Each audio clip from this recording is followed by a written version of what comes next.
तो यहाँ पर जो है पहला प्रश्न क्या है कि यदि दो समबाहु त्रिभुज का क्षेत्रफलों का अनुपात 9:4 हो तो उसके परिमापों का अनुपात क्या होगा। तो क्षेत्रफलों का अनुपात दिया गया है, हमने क्या बताए थे, क्षेत्रफल का अनुपात दिया हो और उनको जब भुजा में बदलना है तो अंदर रूट कर देना है। तो अंदर रूट करेंगे तो इसका जो है निकलेगा हमें 3:2 और इसका जो है परिमाप होता है क्या, परिमाप बराबर हमें होता है, परिमाप बराबर 3 गुना भुजा होता है। क्या होता है, 3 गुना भुजा, यानी कि इसको हम कह सकते हैं 3a, यानी कि 3 गुना, एक भुजा हमें 3 निकला है, 3 दे सकते हैं। और 3 गुना अनुपात का मतलब क्या होता है, बट्टे होता है। एक हमने क्या निकाले हैं, एक त्रिभुज का 3 भुजा निकला है और एक त्रिभुज का 2 निकला है, तो हमें बट्टे 2 करेंगे, 3 से 3 कट जाएगा तो हमें 3:2 निकलेगा, यानी कि 3:2 हमें बी नंबर में दिया गया है। ठीक है, हमारा देखिए अगला प्रश्न क्या है कि यदि त्रिभुज एबीसी तथा त्रिभुज डीईएफ में सभी भुजाएं क्या है, समांतर हो तो इनका क्षेत्रफलों का अनुपात क्या होगा। और क्षेत्रफलों का जब हमने क्या कहते, जब भुजा का अनुपात दिया हो और क्षेत्रफल का अनुपात मांगी जाती हो तो उस स्थिति में क्या करना है, स्क्वायर कर देना है। तो स्क्वायर हम करेंगे 5/7 का, जब हम स्क्वायर करेंगे तो हमें हो जाएगा 25:49, यानी कि 5×25 7 7 49, यानी कि यहाँ पर हम 25:49 हमें बी नंबर में दिया गया है। चलिए हमारा अगला प्रश्न क्या है, त्रिभुज इतना इतना क्या है, समरूप त्रिभुज है, यदि इतना इतना का मान इतना दिया गया है। देखिए यहाँ पर मानों का समझिए क्या कहा गया है कि त्रिभुज हमें इनका मान जो है क्षेत्रफल में दिया गया है, तो क्या लिखेंगे, एरिया त्रिभुज ए बी सी, और फिर से हम लिखेंगे क्या, एरिया त्रिभुज पी क्यू आर लिखेंगे। दोनों का मान दे रखा है, क्या दे रखा है, 6.5 और 5.2 इतना दिया गया है। अब स्क्वायर होता है तो यहाँ पे जो है जब चला जाता है तो स्क्वायर जो है चढ़ता है, तो हमें जो है स्क्वायर जब चढ़ेगा तो यहाँ पे क्या पॉइंट पॉइंट को हम उड़ा सकते हैं, काट सकते हैं। 13×5 = 65, 13×4 = 52, यानी कि हम कह सकते हैं 5/4 का स्क्वायर, यानी कि 25:4।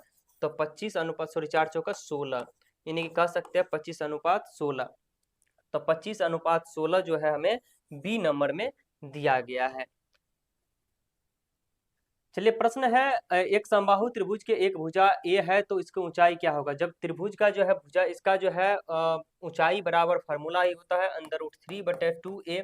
तो यहाँ पे जो है कॉमन लेके आपको ऑप्शन में दिया गया है, तो कॉमन लेके जो ऑप्शन आपका बी नंबर सही है। यहाँ पर दिया गया है यदि दो समरूप त्रिभुजों का क्षेत्रफलों का अनुपात, देखिए क्षेत्रफलों का अनुपात दिया हो तो हमने क्या बताया है, सीधा रूट चढ़ा देना है। तो 10 का निकले 100 का निकलेगा तो 10:144 का निकलेगा 12, यानी कि 10:12 हमें जो है सी नंबर ऑप्शन में दिया गया है। चलिए यहाँ प्रश्न क्या है कि त्रिभुज एबीसी और एक डीएफ दिया गया है जिसका बीसी का मान 3 दिया है और ईएफ का मान 4 दिया है। यदि यहाँ पर त्रिभुज एबीसी का क्षेत्रफल दिया गया है तो यहाँ पर हम लिखते हैं एरिया त्रिभुज ए बी सी, और फिर जो है एरिया त्रिभुज लिखते हैं डी ई एफ बराबर बीसी कहाँ होना चाहिए, तो बीसी जो है एबीसी के पास होना चाहिए। तो हम लिखते हैं कि बीसी बटे ई एफ। तो यहाँ पे हो जाएगा, हमें क्या हो जाएगा कि त्रिभुज एबीसी का मान दिया गया है हमें 54, अब बटे इसका कुछ नहीं दिया है तो एक्स तो मान सकते हैं, बिल्कुल मान सकते हैं। यहाँ पे अगर जो है क्षेत्रफल निकाल रहे तो स्क्वायर होगा, तो यहाँ पे क्या लिखेंगे 3/4 का स्क्वायर। तो हमें यहाँ इसको लिख सकते हैं 54 बटे एक्स बराबर 9/16, जिसको हम लिख सकते हैं 9x बराबर 54×16, यानी कि x बराबर 54×16/9, यानी कि नछा के 54, यानी कि 16 छक्के हमको हो जाएगा 96, जो कि 96 हमें बी नंबर में दिया गया है। चलिए यहाँ पर क्या दिया गया है, कोण ए बराबर 90 डिग्री और बीसी का मान 13 है, ए बी का मान इतना दिया गया है। जैसे कि मान लीजिए कोई इस प्रकार जो है त्रिभुज है और त्रिभुज में क्या है, इसको ए मान दिया है ए, ये मान आप मान लीजिए बी और सी। तो बीसी का मान आपको 13 यानी कि बड़ी भुजा है, और ये जो है ए बी का मान जो है 13 यानी कि 12 है, ए बी का मान 12 है, यानी कि आपको बी मांगा जा रहा है। जब पाइथागोरस प्रमेय का सूत्र लगाइए, जब दो भुजा दिया हो तो तीसरी भुजा के लिए क्या होता है, दो भुजाओं के वर्गों का योग तीसरी भुजा के वर्ग के बराबर होता है। तो यहाँ पे छोटी भुजा नहीं दे रखा है, तो छोटी भुजा नहीं दे रखा है तो इनके वर्ग में से घटेगा, तो 13 का स्क्वायर और माइनस 12 का स्क्वायर का अंदर रूट, तो 13 का 169 हो जाएगा माइनस 144, यानी कि हम कह सकते हैं अंदर रूट 25 होगा, जो 25 का रूट निकालने पर 5 निकलता है, जो कि सी नंबर ऑप्शन हमें सही होगा। चलिए यहाँ पे क्या दिया गया है, फिर से जो है तीनों भुजा अगर बराबर,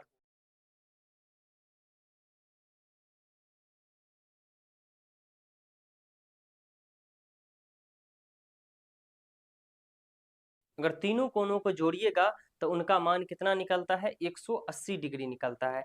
तो यहाँ पे हम लिख सकते हैं, एक और नहीं दिया गया है तो एक्स लिख सकते हैं, तो 180 डिग्री यानी कि 120 डिग्री प्लस एक्स बराबर 180 डिग्री, यानी कि एक्स बराबर 180 माइनस 120, यानी कि एक्स बराबर हम कह सकते हैं 60 डिग्री। कितना डिग्री, 60 डिग्री, जो कि सी नंबर में हमें दिया गया है।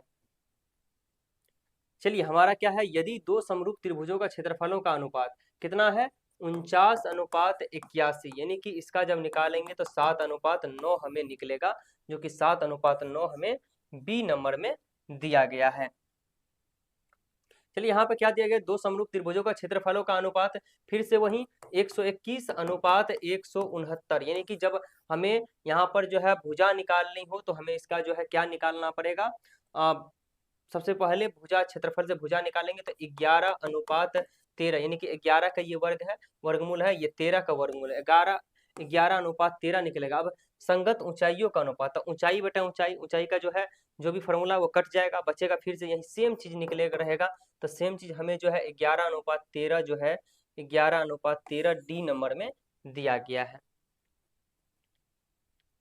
चलिए यहाँ पे दिया गया है दो समरूप त्रिभुजों का संगत भुजाएं 7 अनुपात है, तब इनका जो क्षेत्रफल मांगा जा रहा है तो 7:11, और इनका जो है वर्ग कर दीजिए, कुछ नहीं, इसको हम लिख सकते हैं 7/11 और इसको वर्ग कीजिए तो हो जाएगा 49/121, जिसको अनुपात में लिखेंगे तो 49:121 हो जाएगा।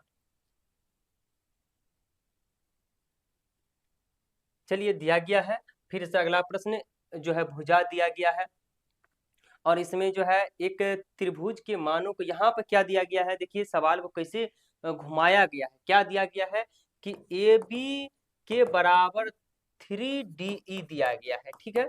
अब क्या कहा जा रहा है कि अब यहाँ पर हम ये सूत्र लगा सकते हैं, एरिया त्रिभुज ए बी सी, अब बट्टे एरिया त्रिभुज हम कर सकते हैं DEF। तो अब देखिए यहाँ पर क्या है कि AB के मान को 3DE कर दिया है, 3DE कर सकते हैं, बट इसके मान को क्या कर दिया गया, इसका नहीं दिया तो हम कुछ एक लिख सकते हैं, जिसको DE लिख सकते हैं, ठीक है। तो यहाँ पे होता है तो स्क्वायर होता है, तो इसमें से एक मान दिया गया है, तो ABC का मान दिया है, तो ABC का मान हमें 54 दिया है, तो 54 बटे इसके मान को कुछ मान लीजिए, जैसे मान लीजिए x, D से कट जाएगा तो बराबर 3/1 का स्क्वायर, यानी कि 54/x बराबर 9/1, कोणीय गुना करेंगे तो 9x बराबर 54, यानी कि x बराबर 54/9, यानी कह सकते हैं इसका वैल्यू 6 होगा, जो कि 6 हमें सी नंबर ऑप्शन में दिया गया है।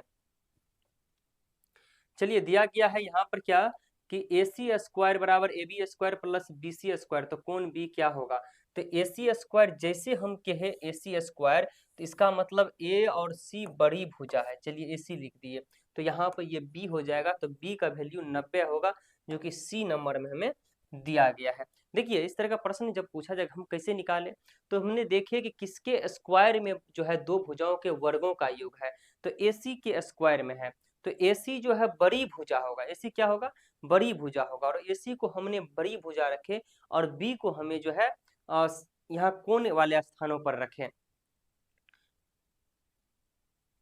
देखिए यहाँ पर क्या दिया गया है, यदि त्रिभुज ABC इतना दिया गया हो तो निम्नलिखित में कौन सा सत्य है, त्रिभुज इतना इतना दिया गया है, तो हमें दिया गया है AB बटे DE बराबर AC बटे EF, ये नहीं होगा, फिर दिया गया AB बटे EF बराबर BC बटे DE, ये भी नहीं होगा, फिर दिया गया है AB बटे DE बराबर BC/EF। तो यह C नंबर ऑप्शन हमें हो जाएगा। क्या दिया गया है? PQR एवं इतना इस प्रकार है, इतना इतना बराबर है। तो फिर से उसी तरह कीजिए, 180 डिग्री में से ये दोनों भुजाओं को जोड़ के घटा दीजिए, जो आपका ऑप्शन होगा वो क्लियर सही हो जाएगा। फिर क्या है? एक वर्ग की एक भुजा पर बनाए गए समबाहु त्रिभुज का क्षेत्रफल उसी वर्ग के एक विकर्ण पर बनाए गए समबाहु त्रिभुज के क्षेत्रफल का डैश होता है, आधा होता है। क्या होता है? आधा होता है। यहाँ पर क्या है? एक समकोण त्रिभुज में कर्ण का वर्ग विशेष दो भुजाओं का क्या होता है? तो इनके योगफल के बराबर तीसरी भुजा जो है हमेशा बराबर होता है। तो कर्ण जो होता है वो दो शेष भुजा का क्या होता है? गुणनफल होता है या भागफल होता है या अंतरफल होता है, योगफल होता है। तो योगफल होता है। इनको ऐसे समझिए, जैसे देखिए यह त्रिभुज है, इनको हम कहेंगे AC, अगर इसको कहे, इसको B कहे, तो ये कर्ण है। क्या है? कर्ण है। और ये दोनों भुजाओं को जब हम वर्ग करेंगे ना, तो ये कर्ण के बराबर, कर्ण के वर्ग के बराबर हमें प्राप्त होगा। चलिए, क्या दिया गया है? किसी त्रिभुज के दो भुजाओं के मध्य बिंदु को मिला दिया जाए तो यह रेखा क्या हो जाएगा? तो यह रेखा तीसरी भुजा का लंब समद्वि भाजक हो जाएगा। अगला प्रश्न क्या है? यदि त्रिभुज के एक भुजा का वर्ग अन्य दो भुजाओं के वर्ग के योग के बराबर होता है तो पहली भुजा का सम्मुख कोण क्या होता है? तो सम्मुख कोण हमेशा समकोण इस तरह के प्रश्न में होगा। दो समकोण त्रिभुज में एक त्रिभुज का कर्ण तथा एक भुजा दूसरे त्रिभुज के कर्ण तथा एक भुजा के समानुपाती हो तो दोनों त्रिभुज समरूप होती है। इस समरूपता को कौन सी कसौटी कहा जाता है? RHS कहा जाएगा इस कसौटी को। देखिए यहाँ पर फिर क्या दिया गया है? त्रिभुज ABC का वर्ग का क्षेत्रफल दिया गया है। दो भुजाओं का क्षेत्रफल यानी कह सकते हैं 16 आप 25 लिख सकते हैं, बराबर 2.3, और एक नहीं दिया गया, इसको आप x मान सकते हैं। यानी कि ई बगल जो, या तो इसको इस पर रूट चढ़ा दीजिए या इस बगल वर्ग कर दीजिए। रूट चढ़ाइएगा तो 4/5 निकला, बराबर 2.3/x, यानी कोणीय गुना कीजिएगा तो आपका हो जाएगा 4x, बराबर यहाँ पे हो जाएगा आपको 5 तिया 15 और 0.5 10 1 11, यानी कि x बराबर 11/5/4 की काटिएगा तो हो जाएगा 2.875। 2.875 आपको D नंबर ऑप्शन में दिया गया है। चलिए, यहाँ त्रिभुज की मध्यगत रेखाएं आधार को समद्वि भाजित करती है। क्या कहती है? करती है, समद्वि भाजित करती है हमेशा।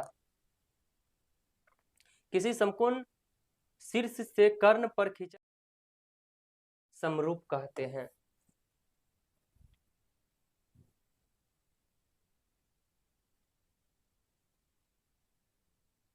त्रिभुज में कर्ण पर बना वर्ग बराबर होता है, ये हो जाएगा आपको आधार गुना लंब। क्या हो जाएगा? आधार गुना लंब। सभी वर्ग डैश होते हैं, समरूप होते हैं। किसी त्रिभुज की एक भुजा मध्य बिंदु से तीसरी भुजा समांतर खींची गई तो रेखा का भुजा को डैश कहेंगे, समद्वि भाग करती है।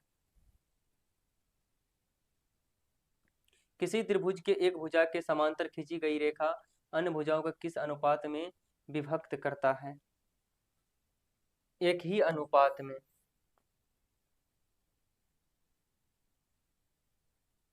दो त्रिभुज में संगत कोण बराबर हो तो त्रिभुज संगत भुजाएं डैश होगी, तो समानुपाती होगी।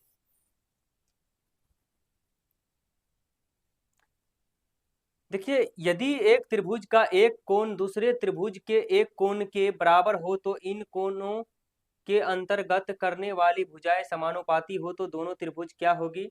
तो समरूप होंगे। देखिए एक सीढ़ी है और एक सीढ़ी, जैसे मान लीजिए सीढ़ी है और इन पर जो है एक क्या किया गया है कि आपको ऊंचाई दे रखा है। ठीक है, ऊंचाई दे रखा है तो सीढ़ी की अब जो है यहाँ से यहाँ तक की दूरी भी दे रखा है। ऊंचाई आपको कितना दे रखा है? ऊंचाई दे रखा है आपको, ये दीवार पर 3 मीटर की ऊंचाई छोटा 3 मीटर का दिया गया है।